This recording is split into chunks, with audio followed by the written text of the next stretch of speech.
आपका स्वागत है। कोई भी बड़ा वक्ता बन सकता है, कोई भी, कहीं भी, कभी भी। ये कितना चुनौतीपूर्ण विचार है। मुझे याद है कि जब मैं पहली बार शिक्षक बनना चाहता था, तब मुझे स्कूल में अपनी कक्षाओं में से एक में बोलने के लिए कहा गया, जहां हमें सिखाया जा रहा था कि कैसे बोलना है, कैसे प्रचार करना है, कैसे पढ़ाना है। और बोलने के लिए खड़े होने से पहले कि 2 सप्ताह तक मैं बहुत घबराया हुआ था। यानी मैं दर्शकों के सामने खड़े होने के डर से 2 सप्ताह तक तनाव में रहा, और मैं इसे परखने के बाद मैंने अपने आप से कहा, मुझे नहीं लगता कि मुझे ऐसा करना चाहिए। ये मुश्किल है, और वास्तव में मुझे नहीं लगता कि दर्शकों को मुझ में ज़्यादा दिलचस्पी है। क्या आपको कभी ऐसा महसूस हुआ है? क्या आपको ये महसूस हुआ है कि क्या मैं सचमुच ये कर सकता हूँ? क्या मैं कहीं भी, कभी भी, किसी भी समूह के सामने, किसी भी विषय के बारे में वास्तव में प्रभावशाली वक्ता बन सकता हूँ? यदि बातचीत को नियंत्रित करने वाले सार्वभौमिक नियम होते तो क्या होता? यानी जब आप उन नियमों को सीख जाते और फिर उनका अभ्यास करते, तो आप उन्हें अपने साथ ले जा पाते, क्योंकि वे आपके हो जाते, वे आप ही होते, और आप शिक्षक बन जाते। और इस बात से कोई फर्क नहीं पड़ता कि आपको किस विषय पर बोलने के लिए कहा गया है, आपको कैसे दर्शक दिए गए हैं। भले ही ये 2 या 3 लोगों का छोटा समूह होता, या 20,000 लोग, आपको पता होता कि क्या करना है, और आप अपनी बातचीत में प्रभावशाली होते। खैर, ये पाठ्यक्रम इसी विषय में है। ये आपके व्यक्तित्व पर आधारित नहीं है। मैं ऐसे लोगों को जानता हूं जिनका व्यक्तित्व इस चरम सीमा से उस चरम सीमा तक होता है, जिन्होंने उन सार्वभौमिक नियमों को जान लिया है जो प्रभावशाली बातचीत को नियंत्रित करते हैं, और जब वे मंच पर आते हैं और वे बोलना शुरू कर देते हैं, तब वे अत्यधिक प्रभावशाली होते हैं। वे अंतर्मुखी या बहिर्मुखी हो सकते हैं। जब वे सामने होते हैं तो आपको उस अंतर का पता नहीं चलेगा, क्योंकि उन्होंने उस भूमिका को निभाना सीख लिया है जिसे आप एक वक्ता बनने पर निभाते हैं। जब मैं पीछे कमरे में अपनी पत्नी से बात कर रहा था और अपने कुछ मित्रों से बात कर रहा था, तो मैं एक भूमिका निभा रहा था। जब मैं उन सीढ़ियों से चलकर ऊपर आया, तो मैंने भूमिकाएं बदल ली। मैं एक वक्ता बन गया, मैं शिक्षक बन गया। और जब आपको ये एहसास हो जाता है कि ये एक ऐसी भूमिका है जो आपको निभानी ही होगी, इस कोट की तरह, मैं आपसे बातचीत करने के लिए ये कोट पहन लेता हूँ। वैसे जब आप बातचीत करते हैं तो आपके पास एक भूमिका होती है। ये लगभग वैसा ही है। जब ये सत्र समाप्त होगा और हम एक ब्रेक के लिए जाएंगे, तो मैं उन्हीं सीढ़ियों से नीचे जाऊंगा, और मेरा पांव सबसे निचली सीढ़ी पर पड़ने से पहले मैं इस भूमिका को छोड़ दूंगा। जब मैं उस दरवाजे से निकल जाऊंगा तो मैं शिक्षक नहीं रहूंगा। मैं फिर से पति बन जाऊंगा, और मैं वहां ली या मार्टिन या किसी और से बात करूंगा। हम फिर एक कप कॉफी पियेंगे, और मेरी भूमिका अलग हो जाएगी। इसीलिए मैं आपसे जो बात करना चाहता हूं वह इस नियत भूमिका के विषय में है। और जब आपको ये एहसास होता है कि जब मैं इस भूमिका में होता हूं, मुझे ये समझने की जरूरत है कि उस भूमिका को प्रभावी तरीके से कैसे निभाना है। इसीलिए मैं इसे आपके साथ बांटना चाहता हूं, और मैं अपने परिचय को उस व्यक्ति के बारे में बताने से शुरू करना चाहता हूं जिसने मुझे तब सबसे अधिक प्रभावित किया था जब मैंने उसे बातचीत करते देखा था। हमारे पास आपके लिए एक सुंदर कार्यपुस्तिका है, और हम इसके प्रत्येक पृष्ठ का अध्ययन करेंगे। कोई भी बड़ा वक्ता बन सकता है, और हम जो करना चाहते हैं वो ये है कि हम आपको एक संसाधन प्रदान करना चाहते हैं। और मैंने इस कार्यपुस्तिका में कुछ फॉर्म दिए हैं, जिनका प्रयोग मैंने बहुत वर्ष पहले किया था, क्योंकि मैं एक उबाऊ वक्ता था। मैं अप्रभावी था, और ये मुझे पता था। और मैंने कहा, मैंने जो पाठ्यक्रम लिया था उसने वास्तव में मुझे अधिक नहीं बदला है। मेरे पास ढेरों नोट्स थे, लेकिन मैं अब भी लगभग वही व्यक्ति था जो मैं पाठ्यक्रम शुरू करने से पहले हुआ करता था। अब मैंने कहा, यदि ये बातें मेरी सहायता नहीं करेंगी तो मुझे अपनी सहायता खुद करनी होगी। इसीलिए मैंने कुछ औजार बनाने शुरू कर दिए, और मैं ध्यान देना शुरू किया। जब आपके पास सचमुच एक प्रभावी वक्ता होता है, मैंने उस व्यक्ति के कामों का अध्ययन किया। कौन सी बातें उन्हें प्रभावी बनाती थी? एक और व्यक्ति जो कक्षा में या कलीसिया या किसी और स्थान में, जैसे एक व्यवसाय, एक व्यापारिक सभा में बोलने आया था, लेकिन वो सचमुच उबाऊ था। मैंने ध्यान दिया किस बात ने उन्हें इतना खराब बना दिया था, और मैंने अपने आप से कहा, मैं कभी उस व्यक्ति के जैसा नहीं बनना चाहता। खैर, जब आप कहते हैं कि आप उस व्यक्ति के जैसा नहीं बनना चाहते, तो आपको भली भांति समझ लेना चाहिए वे व्यक्ति ऐसा क्या कर रहा है जिसके समान आप नहीं बनना चाहते, और वो व्यक्ति ऐसा क्या कर रहा है जिसके समान आप बनना चाहते सिखाते हैं। और फिर मैंने इस बात पर ध्यान दिया और मुझे समझ आया, मैं समझ गया। बस मुझे ये समझ आ चुका था। मैंने उनकी आंखों को देखना शुरू कर दिया, मैंने उनके हाथों की ओर देखा, मैंने उनकी हरकतों को देखा, मैंने देखा कि वे अपने शरीर के साथ क्या करते थे, मैंने लगभग सब कुछ देखा। और फिर मैंने कुछ चार्ट बनाया और कहा, मैं सीखना चाहता हूं कि अपने हाथों का उपयोग एक ऐसे तरीके से कैसे करें जो प्रभावी हो। क्योंकि जब भी मैं किसी उबाऊ वक्ता को सुनता था तो वे अपने हाथों को ठीक यहाँ पर रखा करते थे। आपको पता है, आज हम एक अत्यधिक महत्वपूर्ण विषय पर बात करने वाले हैं और मैं सचमुच ये चाहता हूं कि आप सीखें, क्योंकि ये बहुत प्रभावशाली होगा। वे ठीक यहाँ पर खड़े हुआ करते थे, क्या ये सच नहीं था? और शायद वे एक बार वहां तक भी चले जाते थे और फिर आप अत्यधिक प्रभावशाली वक्ता पुरुष को देखते हैं और वे अपने हाथ हर दिशा में चलाते हैं। वो आपको पकड़ लेते हैं और आपको आपकी सीट से बाहर खींच लेते हैं। और क्या आपको पता है, मैंने सीख लिया है कि ये कैसे करना है। ये मुझ में स्वाभाविक रूप से नहीं था। हो सकता है ये विशेषता आपके भीतर स्वाभाविक रूप से आ जाए, पर मेरे साथ ऐसा नहीं हुआ। लेकिन क्योंकि मैं अपने मन में जानता था कि मुझे इसलिए बुलाया गया कि मैं सीख सकूं कि एक वक्ता कैसे बनना है, ये मेरी जिम्मेदारी थी कि मैं अपने छात्रों को फिर कभी बोर ना करूं। और मुझे नहीं पता था कि क्या करना है, इसलिए इस कार्य पुस्तिका का मूल्य सोने के बराबर है। जब मैं छोटा था तब मैंने इन बातों को सीखने के लिए कुछ भी या सब कुछ दे दिया होता। इसलिए आज मैं आपको कई औजार देने वाला हूँ। और यदि हमारी शिक्षा के बाद आप इन बातों का अभ्यास करें तो मैं आपसे वादा करता हूँ कि सिर्फ कुछ सप्ताहों में आप अपने आप को ही पहचान नहीं पाएंगे। इसमें अधिक समय नहीं लगता। मेरे विचार से मैंने पूरी दुनिया में लगभग 2 लाख वक्ताओं को प्रशिक्षित किया है और मुझ में यह क्षमता रही है कि मैं एक उबाऊ शिक्षक को लेकर और उसे 1 घंटे में प्रभावी शिक्षक बना दूं, ताकि उनकी पत्नी मेरे पास आकर कह सके, आपने मेरे पति को क्या कर दिया है, कृपया ही करते रहें।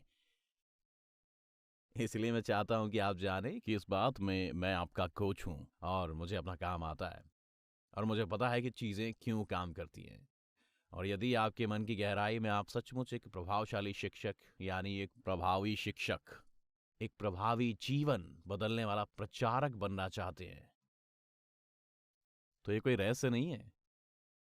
ये रहस्य नहीं है, परंतु आपको पता होना चाहिए कि आप क्या कर रहे हैं। और क्या ये एक रहस्य है, या आप अपने मन में सोचते हैं उस व्यक्ति की विशेषता पैदाइशी है, ओ शायद नहीं, या मैं कभी ऐसा नहीं कर पाऊंगा। वैसे ये झूठ है। निस्संदेह आप ये कर सकते हैं। यदि आप कहें कि आप ये नहीं कर सकते तो मैं आपसे कहूँ, अगर आप यहाँ ऊपर आकर वो करें जो मैंने अभी भी किया है तो मैं आपको 25 लाख रुपए दूंगा। तो मैं आपसे वादा करता हूँ, तो इस कमरे में कोई व्यक्ति ऐसा नहीं है जो खड़ा नहीं होगा और अचानक से ये करने के योग्य हो जाएगा। ये सच है या झूठ? ये सच है, ठीक है, अच्छा। और जब मैं कॉलेज की अपनी पहली डिग्री खत्म कर रहा था और फिर मेरी कॉलेज की दूसरी डिग्री, मुझे एक सम्मेलन में बुलाया गया और वहाँ एक आदमी जिसके बारे में मैंने कभी नहीं सुना था, वक्ता के रूप में आया था। और जब वो बोला तो मैं उस व्यक्ति को बोलते हुए सुनकर अवाक रह गया। मैं जरा भी नहीं ला। मैंने कहा वाह। और वहां बैठे बैठे मैंने अपने आप से कहा, वह व्यक्ति जहां कहीं भी सिखाता है मैं वहां जाना चाहता हूँ। मैं इस आदमी के अधीन अध्ययन करना चाहता हूँ। मुझे फर्क नहीं पड़ता ये क्या सिखाता है, मैं सीखना चाहता हूँ कि वो जो करता है उसे कैसे करना है। खैर, उनका नाम डॉक्टर हॉवर्ड हेंड्रिक्स था। उन्होंने मुझे 4 वर्ष तक सिखाया और फिर हम अच्छे मित्र बन गए। और फिर वो 25 साल तक मेरे बोर्ड के सदस्य रहे और हमने एक साथ पूरी दुनिया की यात्रा की, एक साथ वक्तव्य दिए। लेकिन जब मैं एक जवान व्यक्ति था, मैं उस स्कूल में गया था जहाँ वे सिखाते थे। मैंने उन्हें बड़े ध्यान से देखा था। वो अपनी मेज के पीछे बैठा करते थे और वे समय के पाबंद थे। और जब घड़ी की बड़ी सुई 12 पर आने वाली होती थी, जब 9 बजे उनके पाठ्यक्रम के शुरू होने का समय हो जाता था, तो वे उस वस्तु से अपना दायां हाथ हटा लेते थे और वे आपसे एक ऐसी टिप्पणी करते थे जो काफी महत्वपूर्ण होती थी कि आप कक्षा में सभी उसे लिख लेते थे। और यदि आप उनकी मेज के नीचे कक्षा के शुरू होने से 3 मिनट पहले देखते तो पाते कि उनका बायां पैर हिलना शुरू हो जाता था।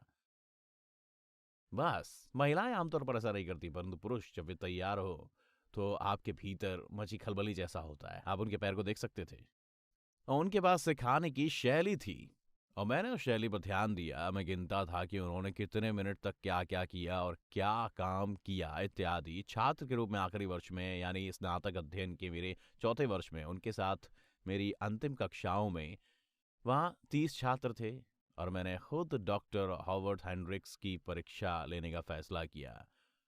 उन्होंने मेरी बहुत सारी परीक्षाएं ली थी, बहुत सारे कागज़, इतनी कि मैं उनसे अलमारियाँ भर सकता था। मैंने फैसला किया कि मैं उनकी परीक्षा लूँगा। मैंने फैसला किया कि मैं उनकी कक्षा में ध्यान नहीं दूंगा। मैं उन्हें परेशान करने वाला था। अब देखना चाहता था कि यदि कोई छात्र ध्यान ना दे तो एक माहिर अध्यापक क्या करेगा। खैर, यह एक छोटी कक्षा थी, 30 छात्र थे। स्नातक की पढ़ाई का अंतिम चौथा वर्ष चल रहा था और वहाँ एक खिड़की थी, वो ठीक वहाँ थी और वो पार्किंग लॉट के सामने थी और मैंने वो सीट चुन ली। मैं यहाँ बैठ गया और अपने आप से कहा, मैं पूरे घंटे उस खिड़की से बाहर देखता रहूँगा और मैं नोट्स नहीं बनाऊँगा और जब वो कोई चुटकुला कहेंगे तो मैं नहीं हंसूंगा। मैंने अपनी घड़ी उतार दी। ये एक परीक्षा थी। अरे भाई, इस पे बड़ा मज़ा आया। मैंने अपनी घड़ी उतार दी और मैंने उसे अपने छोटे से मेज पर रख दिया और मैं बोला, मैं सोच रहा कि हेंड्रिक्स क्या करने वाले हैं। वैसे स्पष्ट है, यदि यहाँ केवल 30 लोग हों तो आप देख सकते हैं कि सब क्या कर रहे हैं, और यह स्पष्ट है कि वहाँ बैठा व्यक्ति खिड़की से बाहर देख रहा है और आप शिक्षक के रूप में अपने मन में सोचते हैं वहाँ जरूर कोई दुर्घटना हुई होगी या कुछ चल रहा होगा। और उन्होंने देखा कि मैं पीछे नहीं मुड़ा। फिर उन्होंने बोलना शुरू किया और उन्होंने देखा कि मैं नहीं सुन रहा था और उन्होंने एक चुटकुला कहा जो संदर्भ के बाहर था और मैं उस चुटकुले पर नहीं हंसा। और फिर वो लगभग 6 मिनट तक अपनी सीट से बिल्कुल नहीं उठे और वे वापस उस वाइट बोर्ड की ओर चले गए जो यहाँ था। उन्होंने अपना नीला पेन उठाया, ना तो हरा, ना लाल, नीला। वे उसे उठाते थे और वे किसी चीज़ को देखने में आपकी सहायता करने के लिए एक चार्ट बनाते थे। खैर, उन्होंने अपना चार्ट बनाना शुरू किया। वे लगभग 30 सेकंड चित्र बनाने के बाद रुक गए। उनका चार्ट अधूरा था और मेज एक छोटे से मंच पर थी जो फर्श से लगभग इतना ऊपर उठा हुआ था। और वे यहाँ अपने मंच के छोर तक चलकर आए जहाँ मैं अभी खड़ा हूँ, ठीक यहाँ। और उन्होंने बात करना शुरू कर दिया और उन्हें चार्ट का चित्र बनाना चाहिए था। वे मंच से नीचे उतर कर आए और इस तरह कोने में खड़े हो गए और वे इस तरह इशारा कर रहे थे। मुझे पसीना आने लगा था। मैं उन्हें नहीं देखना चाहता था। मैं 3 मिनटों तक कुछ नहीं लिखूंगा क्योंकि मैं समय का ध्यान रख रहा था। हाँ, 3 मिनट और 37 सेकेंड्स में वे कतारों के बीच में चल कर आए और कहा, विल्किंसन्स, भला खिड़की के बाहर ऐसा भी क्या रखा है? मैंने कहा, कुछ नहीं प्रोफेसर, क्षमा करें, और मुड़ गया। मैंने उन्हें तब तक कभी ये नहीं बताया कि मैंने ऐसा क्यों किया था जब तक कि मैंने उन्हें 5,000 लोगों से नहीं मिलवाया। और मैंने उन्हें वो कहानी बताई कि वे ठीक वहां बैठे हुए थे, वे अपना सिर हिला रहे थे। उन्होंने बाद में मुझसे कहा, मुझे वो बात याद थी, उससे मैं बहुत परेशान हो गया था। मैंने कहा, प्रोफेसर, क्या आपको पता है कि आप अपने छात्रों को सिखाने के लिए इतने दृढ़ हैं कि यदि उनमें से कोई एक भी सीख नहीं रहा होता था तो आप ये सह नहीं पाते थे। आपने सब कुछ बदल दिया। आपने सब कुछ बदल दिया। आप बस यहाँ आए और मुझे पकड़ लिया। मैं खोई हुई भेड़ था। क्या आपने उस एक छात्र को पकड़ने के लिए बाकी सभी को अकेला छोड़ दिया था? वैसे यदि ये तुम्हारे साथ हुआ होता तो तुम क्या करते? वैसे ये बात मेरे मन में इतनी ताज़ा थी कि जब वो कक्षा समाप्त हुई, हम उठे और हम अगली कक्षा में चले गए, जो एक ऐसे शिक्षक की कक्षा थी जिसका सिद्धांत डॉक्टर हॉवर्ड हेनरिक्सन के समान नहीं था। अगले शिक्षक का विशिष्ट सिद्धांत ये था कि तुम्हें सिखाने की जिम्मेदारी मेरी नहीं है। अगर तुम सीखना नहीं चाहते तो मुझे इससे कोई परेशानी नहीं है।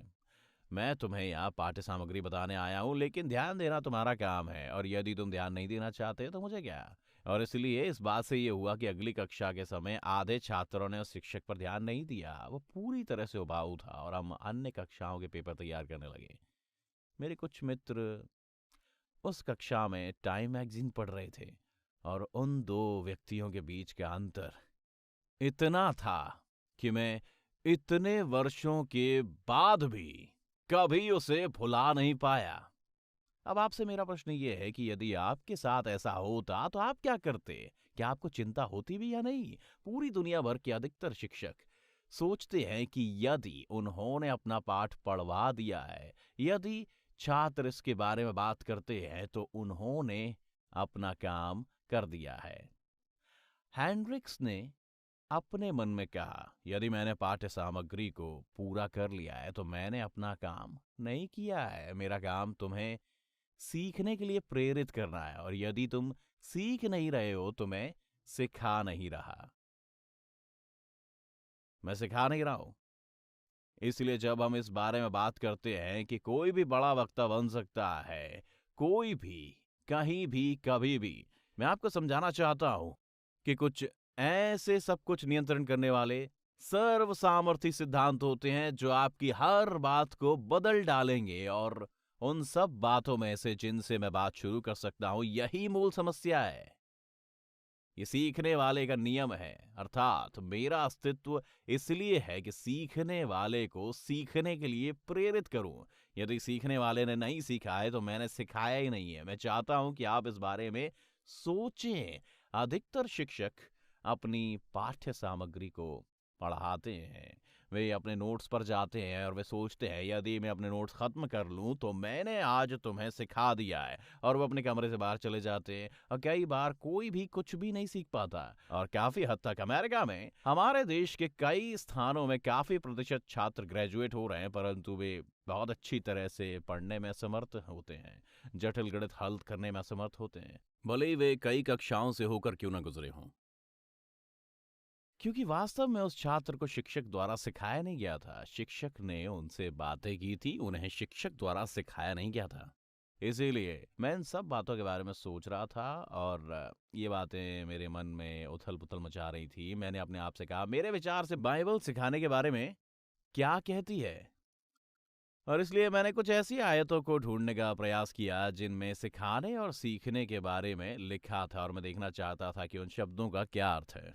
और इसलिए भाग 1 में हम सीखने वाले की मानसिकता के बारे में जानेंगे। किसी बात के बारे में कैसे सोचें, किसी बात के बारे में कैसे सोचें, क्योंकि केवल शिक्षक ही इसी तरह से नहीं सोचता। क्या प्रचारक भी ऐसा ही नहीं होता है? क्योंकि प्रचारक अपने मन में सोचता है, मैंने उपदेश तैयार कर लिया है और मैं उपदेश देता रहूंगा, चाहे तुम बदलो या ना बदलो।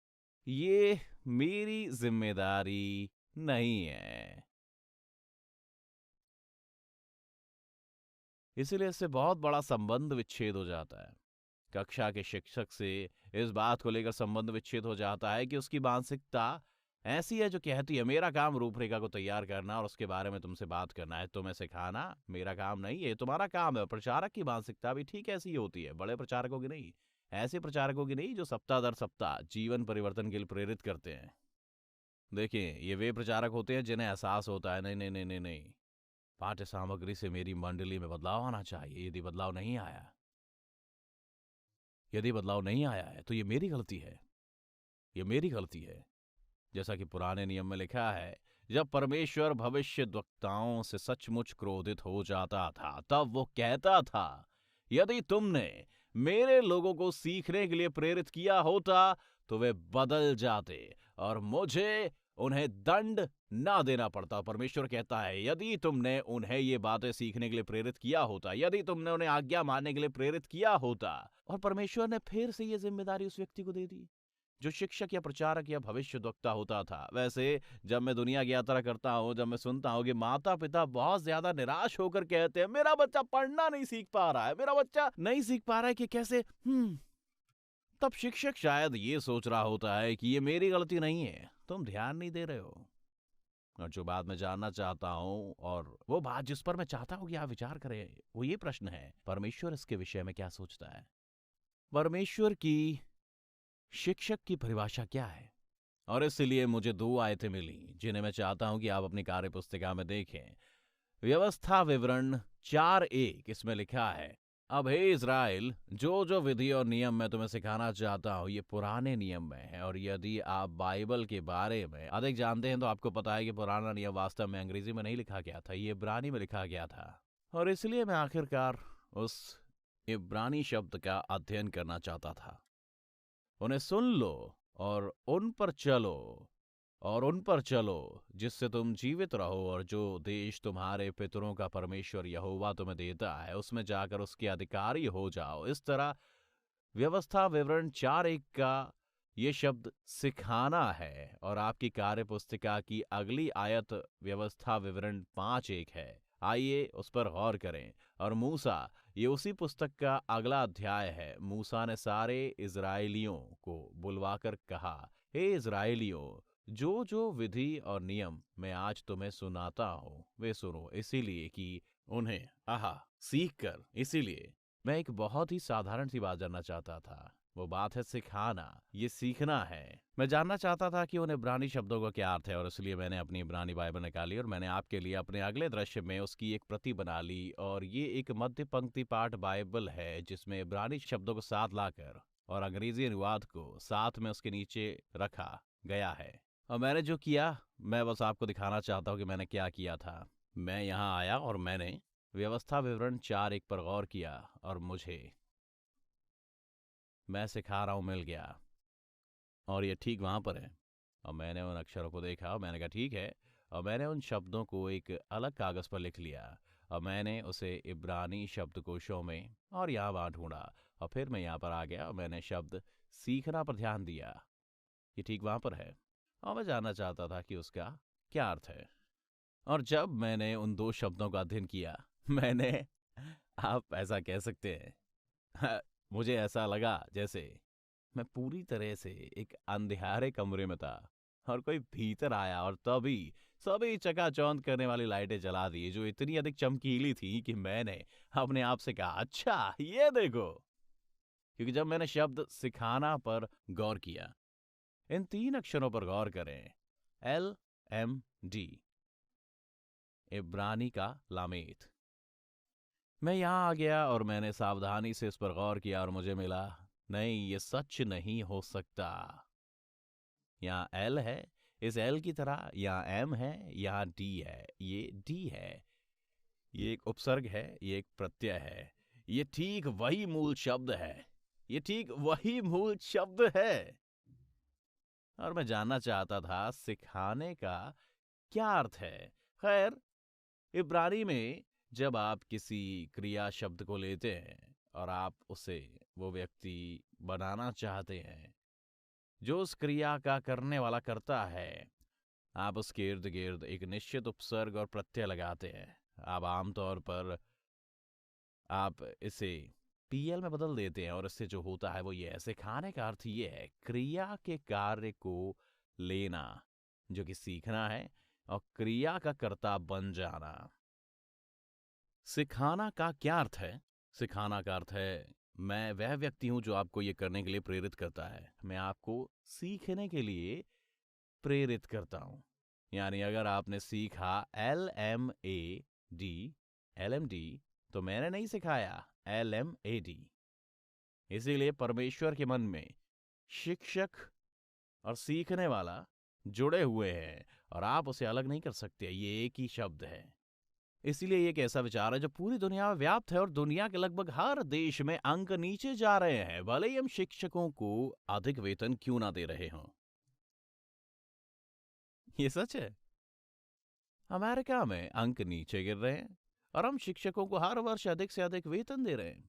शिक्षकों को अधिक वेतन देने का मतलब ये नहीं है कि छात्र इससे बेहतर सीखेंगे। इसका मतलब सिर्फ ये है कि शिक्षक का जीवन स्तर बेहतर हो जाता है। और मैं वापस जाना चाहता हूं, क्योंकि यदि हम कभी याद कर पाए सच्चाई क्या है, यानी मेरा अस्तित्व आपको सीखने के लिए प्रेरित करने के लिए है। मेरा अस्तित्व इसी कारण है। बाइबल के शब्दों में कहें तो यदि आपने नहीं सीखा तो मैंने आपको सिखाया ही नहीं है।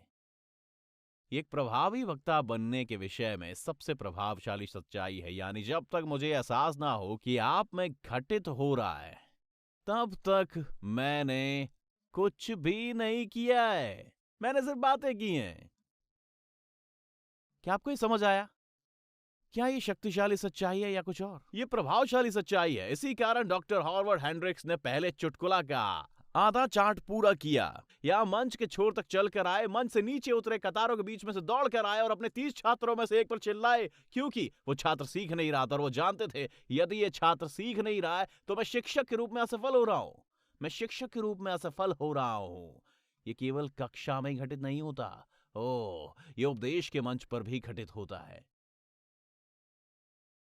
क्योंकि उपदेश के मंच पर जब आप ये देखने के लिए नए नियम का अध्ययन करते हैं कि परमेश्वर पास्टर से क्या करवाना चाहता है, यीशु ने ऐसे अत्यधिक स्पष्ट कर दिया, मैं तुम्हें आज्ञा देता हूं कि मेरा वचन सिखाओ ताकि ये मेरी कही हुई बातों का पालन करें। वाह! इसलिए शिक्षक का अस्तित्व इसलिए है कि व्यक्ति को वो सच्चाई सीखने के लिए प्रेरित करे जो सीखी जानी चाहिए। पास्टर का अस्तित्व सच्चाइयों को सिखाने के लिए है ताकि व्यक्ति अपने व्यवहार को बदले और बाइबल का पालन करे।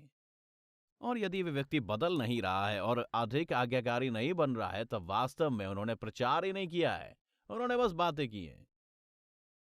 इसीलिए इन दोनों बातों में परमेश्वर का पक्ष ये है, सामने बैठे व्यक्ति पर ध्यान केंद्रित मत करो, उन लोगों पर ध्यान दो जो आपके कामों को ग्रहण करते हैं।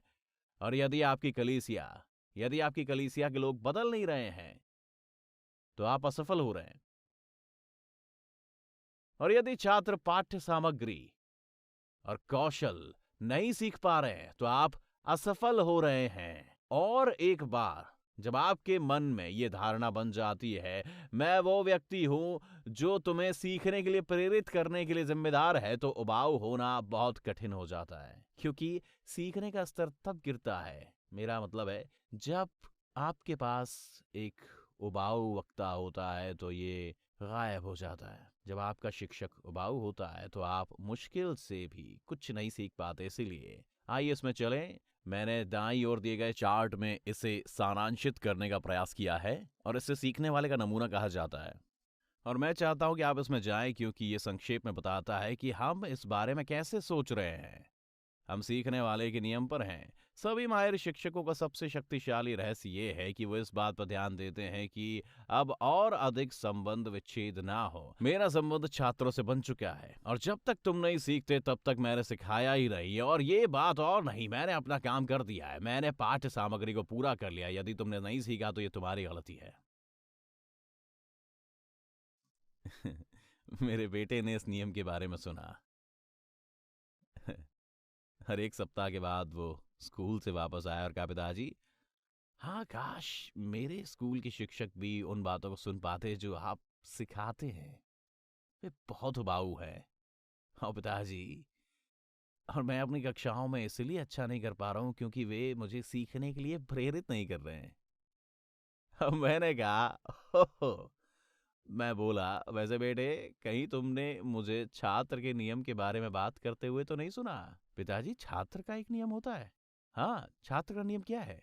छात्र की जिम्मेदारी ये होती है कि वो शिक्षक की परवाह किए बिना सीखे। हाँ, लेकिन ये भी सच है, यानी जब तुम उस भूमिका में होते हो तो ध्यान से सुनो। जब तुम शिक्षक की भूमिका में होते हो तो तुम्हें अपने 100% छात्रों को सीखने के लिए प्रेरित करना चाहिए। जब तुम छात्र की भूमिका में होते हो तो ये तुम्हारी जिम्मेदारी होती है कि तुम अपने शिक्षक की प्रभावशीलता की परवाह किए बिना सीखो। पर यह पाठ्यक्रम छात्रों के सीखने के विषय में नहीं है, ये उन्हें सीखने के लिए प्रेरित करने के विषय में है, और हम इसी बात पर ध्यान केंद्रित कर रहे हैं। इसलिए आइए अगले चार्ट पर चलें और इसके लिए एक सारांश पर गौर करें। ये रहा चार्ट, यह आपकी कार्य पुस्तिका में है। यहाँ वक्ता है, इसलिए शब्द वक्ता लिखें, और दाहिने हाथ की तरफ छात्र है, इसलिए आगे बढ़ें और अपनी पुस्तिका में ये लिखें, वक्ता और छात्र। और आमतौर पर हम इसके साथ क्या करते हैं, हम एक वक्ता या शिक्षक के रूप में जो कि कक्षा से बातचीत करता है और अपनी पाठ्य सामग्री के बीच में ये विषय है, और आप यहाँ खोली हुई पुस्तक देख सकते हैं। वैसे वक्ता या शिक्षक आमतौर पर क्या करते हैं, उनके विचार से उनकी जिम्मेदारी क्या होती है? ध्यान दें, पीले तीर में ध्यान उस बात पर है जो शिक्षक आमतौर पर सोचता है, मेरा काम पाठ्य सामग्री के बारे में बात करना है, ये मेरा काम है। इसे ध्यान से देखें। यानी पुराना तरीका ये है कि वक्ता विषय पर ध्यान केंद्रित करता है, और यदि मैंने विषय को पूरा कर लिया है तो मैंने सिखाया है। इसलिए ध्यान पाठ्य सामग्री पर है, और क्योंकि ध्यान पाठ्य सामग्री पर है इसीलिए मैं लेक्चर देता हूं। और छात्र वे क्या करने का प्रयास करते हैं? वे सुनने का प्रयास करते हैं। वक्ता क्या करता है? वो शब्दों शब्दों शब्दों को बोलता चला जा रहा है। छात्र क्या करते हैं? शब्दों को लिखते हैं।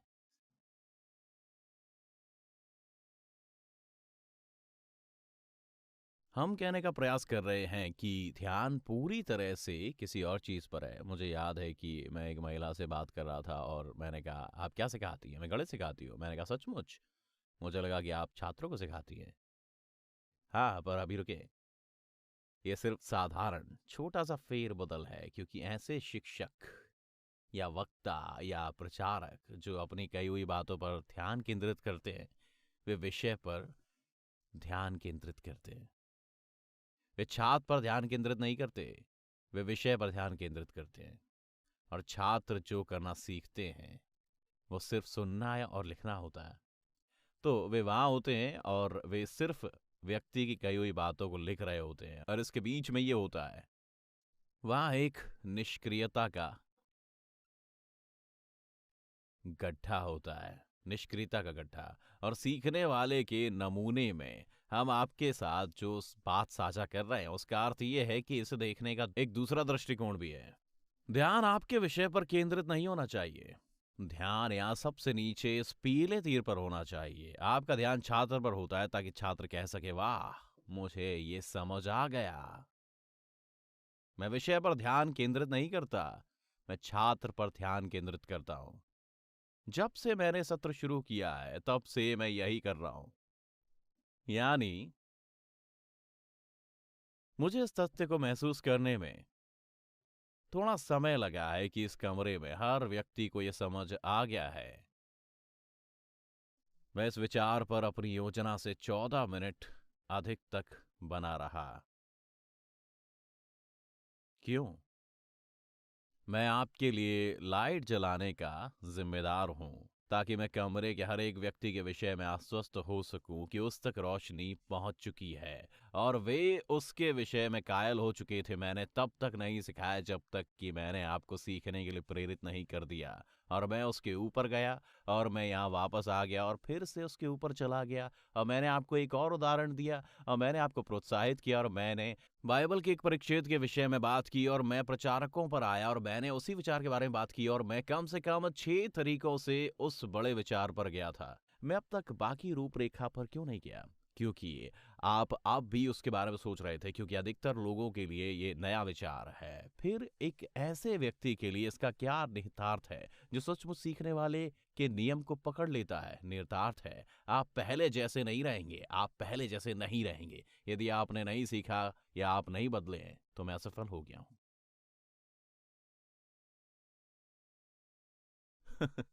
एक बार मैं कुछ व्यवसायी लोगों के झुंड से इस विषय में बात कर रहा था कि अपने व्यापार को दुगना कैसे करें और उसे तेजी से कैसे बढ़ाएं, और एक बड़ी कंपनी का सीईओ मेरे पास आया और कहा, मैं एमबीए यानी मास्टर ऑफ बिजनेस की डिग्री प्राप्त करने वाला हूं। और उसने कहा, एक अत्यधिक प्रसिद्ध शिक्षक जो व्यापार विभाग का अध्यक्ष है, एक अद्भुत शिक्षक है।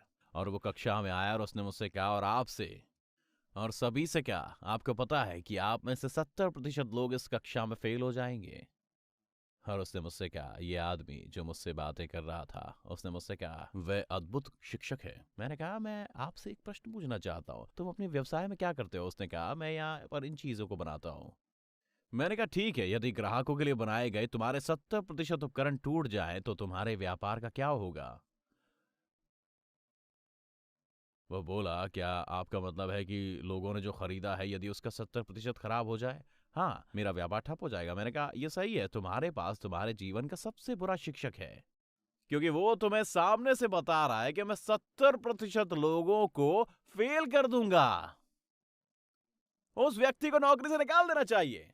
हाँ, लेकिन रुके, उसे नौकरी से निकाल देना चाहिए। आपको ये कैसे पता चलता है कि आपका शिक्षक बहुत अच्छा है? छात्रों के अंकों से। वाह, ये शिक्षक की डिग्रियों से पता नहीं चलता।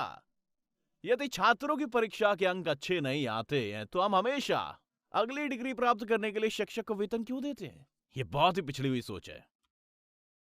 ऐसा इसलिए क्योंकि पूरी दुनिया के प्रशासन को बेवकूफ बनाकर झूठ पर विश्वास दिलाया गया है कि छात्र को सीखने के लिए प्रेरित करना शिक्षक की जिम्मेदारी नहीं है।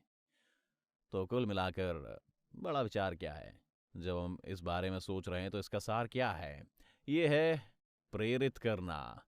प्रेरित करना, छात्र को सीखने के लिए प्रेरित करना, छात्र को विषय के बारे में सीखने के लिए प्रेरित करना। अब अंत में या एक तीखी टिप्पणी की गई है। अधिकतर स्कूल ठीक यहां पर विराम लगा देते हैं। छात्र को प्रेरित करने के लिए उन्हें तो ये बात सही तरह से समझ भी नहीं आती। छात्र को विषय सीखने के लिए प्रेरित करने के लिए विराम। और तात्पर्य ये नहीं है, रुके रुके, आपका क्या मतलब है कि तात्पर्य ये नहीं है? मुद्दा ये नहीं है। पाठ्य सामग्री के विषय में सीखने का तात्पर्य क्या है? आप इस पाठ्यक्रम को क्यों ले रहे हैं? आप क्यों सीख रहे हैं? छात्रों को विषय के बारे में सीखने हेतु प्रेरित करने के लिए कि वे अधिक सफल बन सकें। यदि छात्र अधिक सफल नहीं हुआ तो भला उन्होंने विषय लिया ही क्यों था? इसीलिए आप हर समय समस्या का हल खोज रहे होते हैं कि मैं ऐसा शिक्षक कैसे बनूं जो तुम्हें इस तरह से सिखाए कि छात्र अधिक सफल न बन जाए, क्योंकि उसने मेरे अधीन अध्ययन किया था और वो इसका भाग था। मैं चाहता हूं अब आप अपनी कार्य पुस्तिका बंद कर दें और मैं चाहता हूं कि आप एक प्रश्न पूछें। एक बार मैं अलास्का में था और कुछ मिशनरियों ने पूछा कि क्या मैं एक दिन के लिए उनके बीच में सेवा कर सकता हूं, और उन्होंने मुझसे सिखाने के विषय में पाठ्यक्रम सिखाने के लिए कहा। और मुझे नहीं पता कि मेरे आने से पहले उन्होंने मेरी पुस्तक सीखने वाले के 7 नियम पढ़ ली थी और हम विशालकाय पेड़ों की लकड़ी के लट्ठों से बने एक सुंदर लॉज में थे। अलास्का शानदार शहर है। मैंने अलास्का में कई सालमन मछलियां पकड़ी थी और अचानक मैंने देखा कि लोग खिड़की से बाहर देख रहे हैं। और मैंने अपने मन में सोचा मैं शर्त लगा सकता था कि वहां एक हिरण है। फिर और अधिक लोग बाहर देखने लगे और मैंने कहा भाई जरूर वहां बाहर कोई बड़ा हिरण होगा। अंत में यहाँ पर कुछ लोग बाहर खड़े होकर खिड़की से बाहर देख रहे थे और मैंने कहा अरे भाई वास्तव में मैंने जोर से कहा था भाई वहां सचमुच कुछ अद्भुत होना चाहिए। और मैं इस मंच से नीचे आ गया और मैं बाहर निकल आया और मैंने खिड़की से बाहर देखा, लेकिन खिड़की के बाहर कुछ नहीं था और लोग हंसने लगे और बोले 8 मिनट और 30 सेकंड। मैं असफल हो गया था।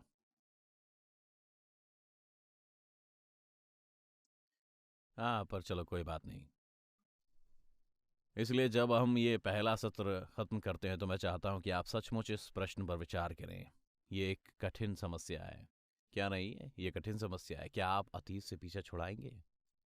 क्या आप अपना मन बदलेंगे? क्या आप कहेंगे जब तक कि मेरे छात्र परीक्षा में सचमुच उत्तीर्ण नहीं हो जाते मैं तब तक फिर कभी यह नहीं मानूंगा या यह तथ्य स्वीकार नहीं करूंगा कि मैं सफल रहा हूं? क्योंकि यदि आप इस बात पर ध्यान नहीं देते तो मैं नहीं चाहता कि आप बाकी के पाठ्यक्रम में आओ। मैं नहीं चाहता। मैं नहीं चाहता कि यदि आप स्वार्थी बने रहेंगे तो मैं आपको भेद नहीं बताऊंगा। स्वार्थी का मतलब है ये सब मेरे बारे में।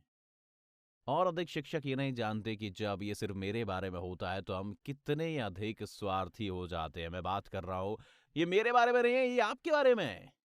और यदि मैंने आपको बदलने के लिए प्रेरित नहीं किया तो मैंने आपको बुरी तरह से निराश किया है। और जब तक आप ना बदले मैं आपको कोई और भेद नहीं बताना चाहता। मैं आपको और अधिक स्वार्थी बनने के लिए तैयार नहीं करना चाहता। क्या ये बात आपको समझ आई? तो क्या आप बदलेंगे? क्या आप इस पर ध्यान देंगे? आपका मतलब है ठीक है, यहाँ पर हाँ। क्या आप चुटकी में इस पर ध्यान दे सकते हैं? नहीं, ऐसा नहीं रहा, आधा घंटा हो चुका है।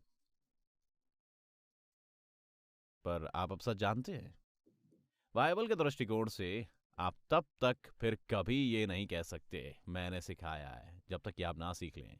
इसे यहीं पर ठीक करने की जरूरत है। यदि यहाँ ठीक हो जाता है, इसलिए मैं हमारे बाकी के समय में आपको तैयार करना चाहता हूँ। ओह, आप इस बारे में बहुत अधिक सीखेंगे। आप ये कैसे करते हैं? लेकिन जब तक आपके जैसा व्यक्ति सचमुच इस सच पर ध्यान न दे, ओह भाई, मैं बदलाव का दूत हूँ। ओह, और चाहे कुछ भी हो जाए, मैं सीख कर रहूंगा कि इसे कैसे करते हैं। क्योंकि जब आप इसके लिए प्रतिबद्ध हो जाते हैं, तो आप इस बात के लिए भूखे रहते हैं, मैं छात्र को सीखने के लिए कैसे प्रेरित करूं। और इस संपूर्ण पाठ्यक्रम का शेष भाग इस विषय में ही है। ये है, आप ये कैसे करते हैं, परंतु इच्छा के बिना, उद्देश्य के बिना, चाह के बिना। मैं आपको यह नहीं बताना चाहता। तो क्या मैं आपको निर्णय लेने के लिए कह सकता हूं?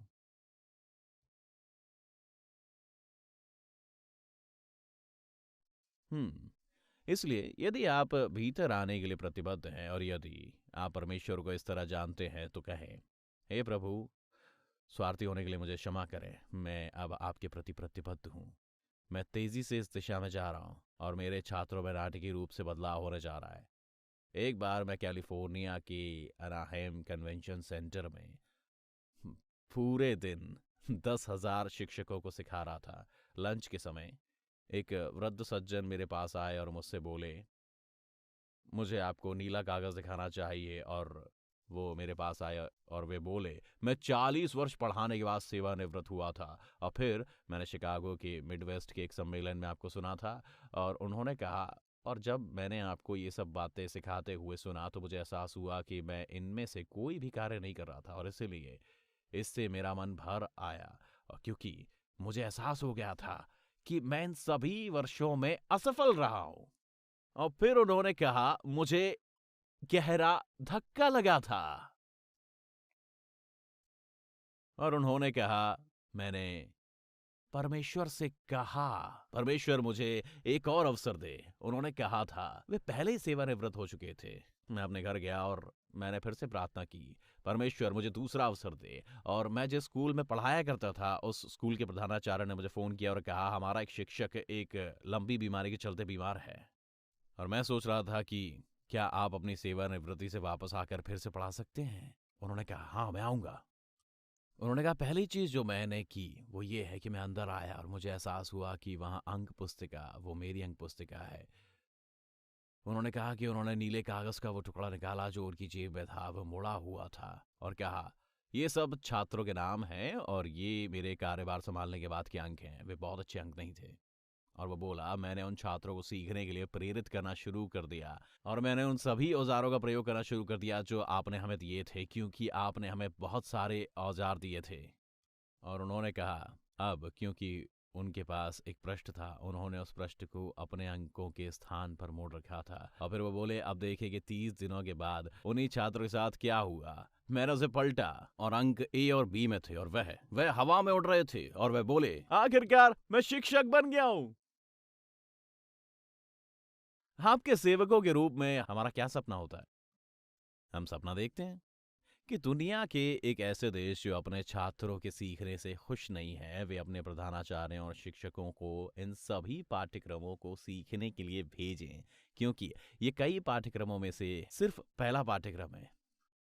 और इसलिए दुनिया के देशों के छात्रों का सीखना पूरी तरह से बदल जाएगा, क्योंकि माने या ना माने, जब आप कुछ भेदों के बारे में जान जाते हैं, तो आपके छात्रों के अंक लगभग रात ही रात में प्रभावी ढंग से बदल सकते हैं। काश कि ये सच हो। लिम्पोपो प्रदेश में 100 प्रधानाचार्य इस पाठ्यक्रम में भाग ले रहे हैं, और मैं आपसे एक प्रधानाचार्य के रूप में बात करना चाहता हूं। आखिरकार परमेश्वर ने आपको पूरे स्कूल के लिए अगुवाई की भूमिका प्रदान की है। आप जिम्मेदार हैं कि शिक्षकों को प्रेरित करें, ताकि वे छात्रों को सीखने के लिए प्रेरित कर सकें। आप ये कैसे जान सकते हैं कि आप किस तरह के प्रधानाचार्य हैं? यह आपके पास मौजूद सुविधाओं से पता नहीं चलता, ये उन पाठ्य पुस्तिकाओं से पता नहीं चलता जो आपके पास है या नहीं है, और ये इससे पता नहीं चलता कि आपके अध्यापक के पास कितनी डिग्रियां हैं। आप जानते हैं कि ये क्या है? क्या आपने अपने शिक्षकों को ऐसे शिक्षक बनने के लिए प्रेरित किया जो अपने छात्रों को सीखने के लिए प्रेरित करते हैं? क्या आपके छात्रों के अंक बिल्कुल ऐसे हैं, इसीलिए उनके माता पिता आपके पास आकर कहते हैं, ओह, इस स्कूल के लिए परमेश्वर का धन्यवाद हो? इस प्रकार आपको पता चलेगा कि आप एक प्रभावशाली प्रधानाचार्य हैं या नहीं। और हम यहाँ पर हर संभव तरीके से आपकी सहायता करने के लिए मौजूद है। लेकिन इससे पहले कि हम चर्चा के लिए ब्रेक लें, मैं तेजी से आपसे एक प्रश्न पूछना चाहता हूँ। क्या आप अभी ऐसा व्यक्ति बनने के लिए प्रतिबद्ध होंगे जो छात्रों को सीखने के लिए प्रेरित करता है, या अपने उन छात्रों को प्रेरित करता है जिन्हें आपकी कलीसिया में मंडली कहा जाता है, कि वे और अधिक आज्ञाकारी बन सकें? क्योंकि यह वही भूमिका है। यदि आप चाहें तो क्या आप खड़े होंगे और पास में किसी ऐसे व्यक्ति को ढूंढ लें जो खड़ा हो, उनसे हाथ मिलाएं और उनसे कहें, मैं आज से आपके सामने प्रतिज्ञा करता हूं कि मैं पाला बदल रहा हूं, मैं अपने छात्रों को सीखने के लिए प्रेरित करूंगा। फिर तेजी से बैठ जाए। यदि आपके बारे में सच है तो अपने पांव पर खड़े हो जाएं और किसी को ढूंढें और उनसे ये कहें और फिर बैठ जाएं। आगे सत्र के प्रश्न आ रहे हैं, परंतु पहले टीच एवरी नेशन की ओर से इन उपहारों का आनंद लें। अपने निःशुल्क डाउनलोड पाने के लिए नीचे दिए गए लिंक पर जाएं।